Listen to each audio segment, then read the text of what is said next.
Matapos ang House Quadcom hearing na umabot ng 14 hours, dumating ako sa bahay ng madaling araw ng October 23, kasagsagan ng bagyong Christine. Hinihintay ako ng aking pamilya at nag-aalala at di nakatulog hanggang safety akong makauwi.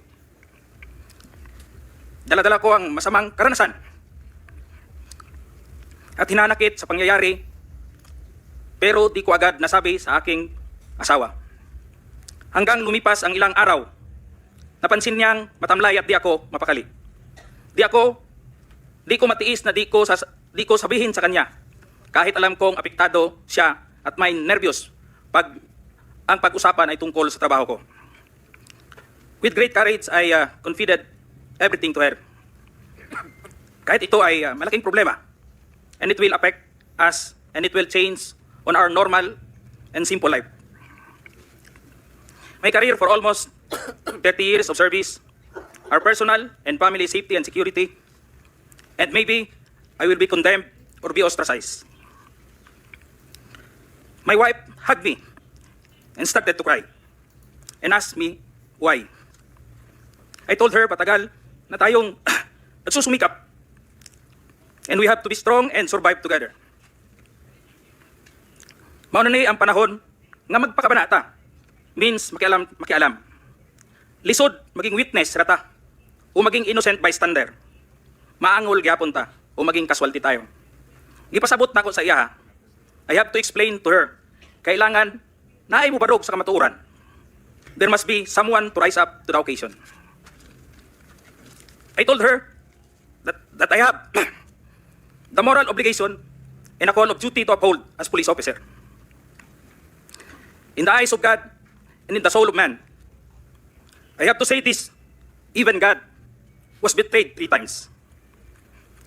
But this time, I have to say this, I don't want to betray our beloved country, our fellow Filipinos, and to God Almighty.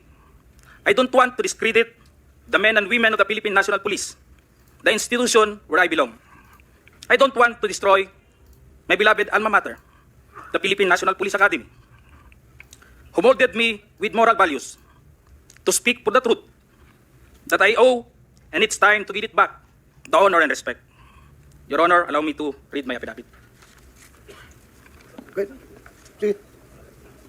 David, Yes, Your Honor. also submit a copy to us. Yes, Your Honor. Mahaba po yan? Ilang pages po yan? Saglit na ho, Your Sige, Honor. go ahead. Allow me to read, Your Honors, my affidavit. I, Police Colonel Hector U. Grijaldo, 3rd Level Officer, presently assigned a Personal Holding Administrative Unit, Camp Crame, Quezon City, after duly sworn to, under oath and in accordance with law, to hereby depose and states that I've been dedicated to public service for almost 30 years, and since I took my oath as cadet on June 1, 1995. On October 16, 2024, I was again invited as a resource person in the 9th Joint Public Hearing of Committees on Dangerous Drug, Public Order, Safety and Human Rights, and Public Accounts of the House of Representatives scheduled on October 22, 2024 at 9:30 a.m. I, together with other invited PNP personnel, attended said joint hearing in the House of Representatives. After I answered questions related to extrajudicial killings and the reward system, I was approached by a security personnel while I was seated in one of the witnesses during the hearing. The said person told me that I was summoned by Congressman Dan Fernandez. I went out of the room with the security personnel. When we were outside, he told me to go to the left corridor and proceed straight to the end room.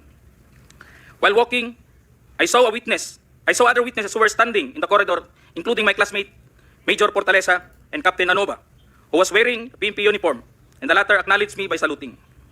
When I entered the room, I saw 2 lawyers of Police Colonel Garma standing inside the room.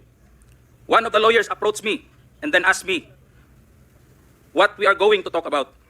I said, I do not know.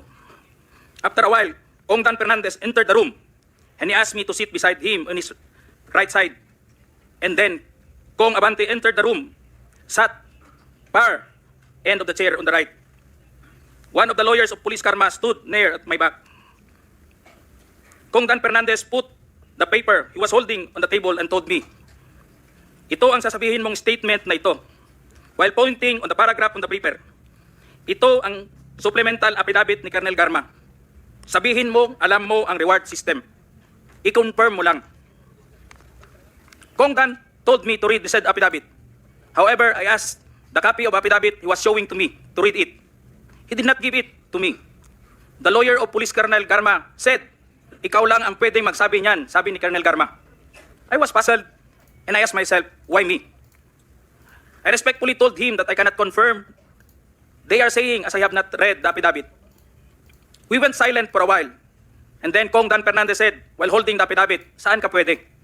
Dito, noong 1999, about DDS, alam mo to, pulis ka na sa Davao nito.